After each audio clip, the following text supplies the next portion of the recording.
Sa mga gusto pong matuto kung paano gumawa ng tar papel, tuturuan ko po kayo ng step-by-step na tutorial kung paano gumawa, pati na rin, katulad na rin nito pang Nutrition Month na project na nakita natin ngayon sa mga bata.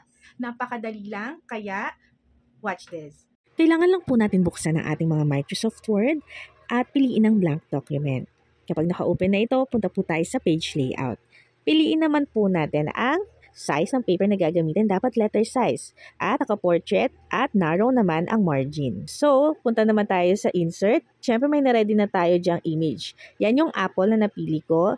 I-upload nyo lang yan and then, at dapat nasa center kung kayang palakihin. Pero dapat may margin pa rin. Importante na may margin pa rin yan. Kapag okay ka na sa sukat ng iyong image, pwede na tayong mag-print. Dapat naka-ready na yung paper nyo sa printer ha, yung size, letter size. So ayan, dapat naka-online yan, kaya lang hindi naman naka-online yung aking printer. Pinapakita ko lang kung paano. So ayan, punta kayo sa printer properties. Ayan, dapat plain yung paper nyo or pwede kung photo paper. Ayan, piliin nyo. Pero ngayon, magpi-plain paper lang tayo. At dapat, ayan, pwede kayo mag-normal, high, or best. Kung gusto nyo mas maganda, syempre yung best. Syempre dapat naka-colored. Pero kung gusto nyo black and white, ayan, pwede naman kayo mamili dyan. At ito na nga, yung pinaka-importante, yung multiple page. Diyan tayo pipili kung ilang hati yung kailangan natin or kung gaano kalaki. So, ayan, may 2x2, 4 na pages ang mangyayari dyan. Pero kung gusto nyo naman na mas malaki, piliin nyo yung 3x3. Dahil, ayan, kung nakikita nyo sa taas dyan, body 9 pages ang gagamitin sa 3x3. Pero doon lang tayo sa 2x2, okay na yun sa 4 pages. So, after nyan, pwede na kayong mag-print.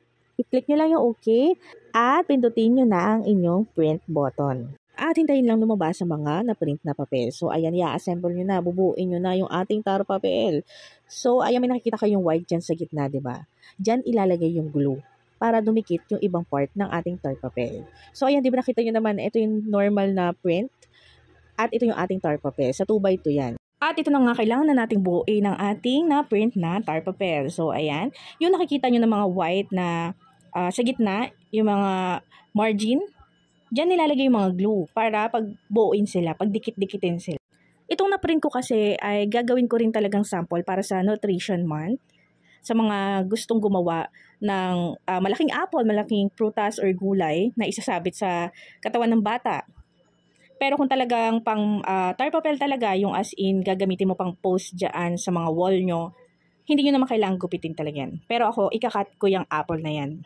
Talaga is yung mga parang pang rules and regulations sa classroom o kaya naman pang price list sa mga tindahan. Ayan, pwede nyo po yan i-print as tar papel.